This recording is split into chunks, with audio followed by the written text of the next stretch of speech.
Hey, Varsity Reynolds here, excited to tell you that T-Mobile is going to be acquiring my company, Mint Mobile, because I like money and I want Deadpool 3 to be amazing. Good morning! I'm very excited to announce that T-Mobile is going to be buying us out. I'm very excited for the future implications of the most fair and beautiful monopoly that they've created. This is all a bunch of malarkey. How is T-Mobile allowed to buy out Mint Mobile and Apple? This is getting crazy. Do you think they have access to the home Wi-Fi? My fellow Americans, I'm very excited to announce that T-Mobile has agreed to buy the United States government, and I will be stepping down effective immediately. We're buying you.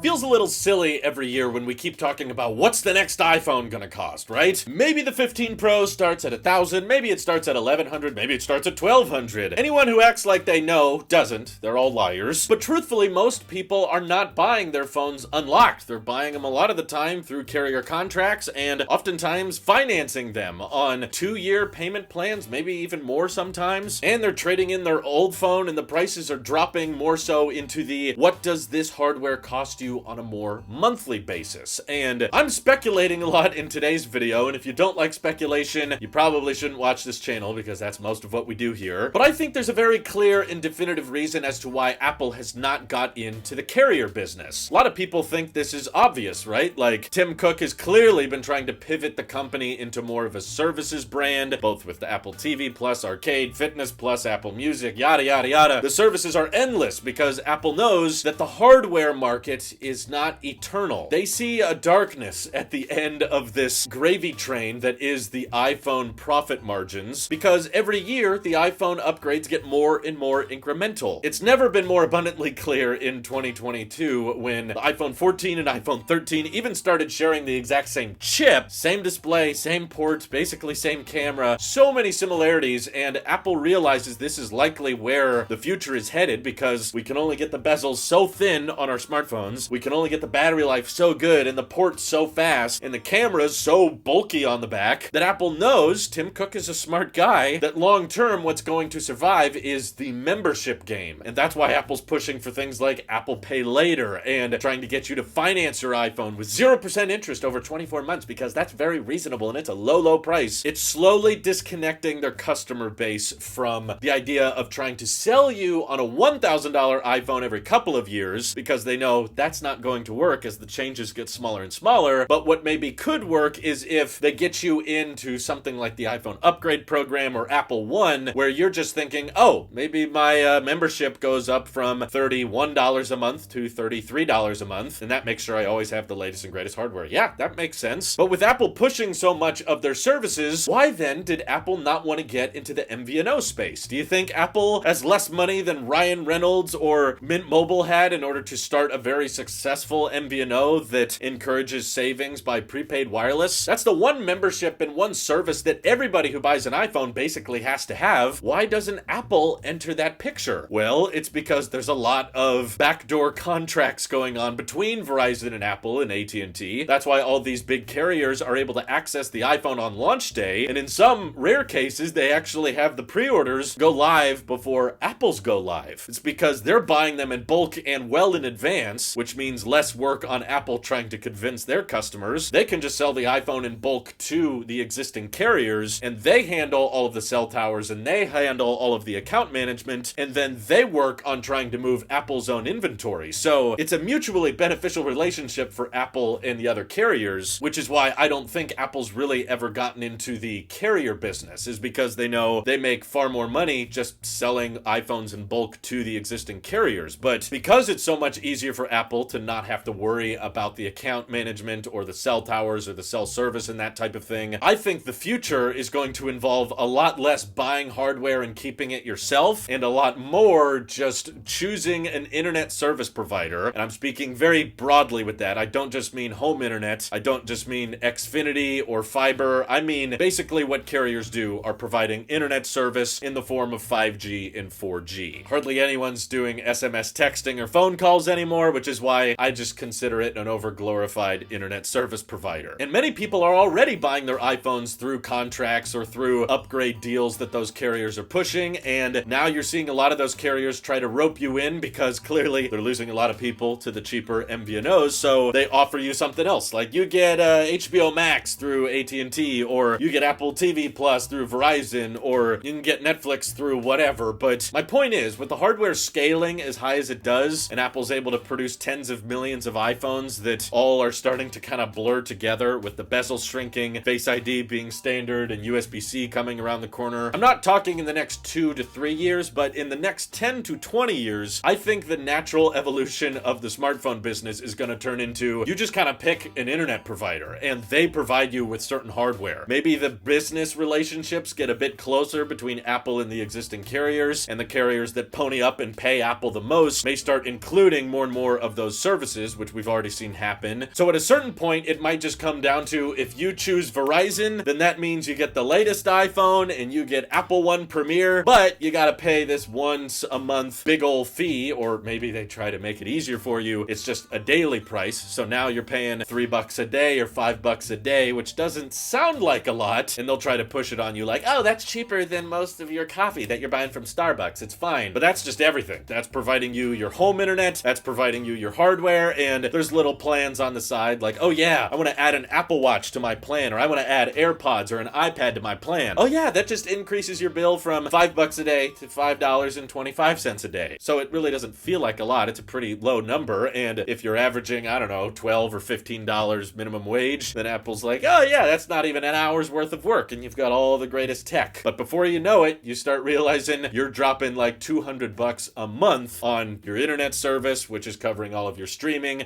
That covers your Apple Music, the TV shows you're watching, and all of your hardware, and barely anybody is really gonna own anything anymore, because it's just gonna be so much more practical and financially viable for Apple to sell all of their hardware in bulk to the existing providers, and then they don't have to market their own hardware as much, and they don't have to worry about, is there gonna be a big line of people that want to pre-order this phone or this tablet or this watch on day one? No, the internet providers can take care of all of that. Apple just becomes more so of the manufacturer and the tech support. I'm not saying Apple stores are going away by any means, but we're already seeing Apple start to provide financial incentive to people that buy phones on contract. It's happened for the past couple years now, where if you want to buy the iPhone unlocked, you gotta pay a little bit more. And right now it's just a $30 difference, but I would not be surprised if in the future, because it's easier for Apple to offload all of their hardware onto the internet providers, they may start saying, okay, well, if you want to buy it unlocked, now you gotta pay an extra $50, or maybe it's an extra $75, and then $100, and then $200, and before you know it, just like how Apple loves pushing eSIM on everybody in the United States, even though many of us were not ready for it, that makes it harder for you to get the phone unlocked, and harder for you to finally pay off that phone if you do buy it on contract. It's easier to tie those phones into whatever internet provider you buy that from. So that's why I don't think Apple has entered the carrier space, is because they see all of the benefits of just working closer and closer with these existing carriers, which are really monopolistic when you think about it. They're always buying their competition, and Verizon even made their own MVNO visible so that people that were leaving Verizon would still technically be on Verizon. And these guys are just really, really powerful and aggressive with their deals, their pricing structures, and that's why I think long term they are going to kind of just take over everything. Maybe not as drastic as buy out Apple per se. I don't think they have the resources to do that, but I wouldn't be surprised if in the future, just imagine, like, the price of 6.8-inch OLED displays with ProMotion continues to drop, and the price of Thunderbolt ports and Apple Silicon continues to drop, and cameras can only get so good on our phones that the hardware just becomes so affordable and so insignificant year over year that it no longer makes sense for Apple to pitch this whole, here's the new iPhone, you should spend $1,200 on it. No, instead, I think we're all just going to be a part of some carrier plan, and there will be more expensive plans that get you the new iPhone every year, and cheaper plans that get you a new iPhone every 2 or 3 years. But everything is ultimately just going to become a rental, and they're going to force you to get Apple Care and everything with it, and then Apple can really back out of the whole right to repair argument, because a lot of people love saying, hey, it's my phone, it's my hardware, I want to use it the way I want. What if Apple can just start saying, oh, it's not even really your hardware, you're just borrowing it for a monthly fee? Sure, a lot of people may resist, a lot of people may kick and scream and say, no,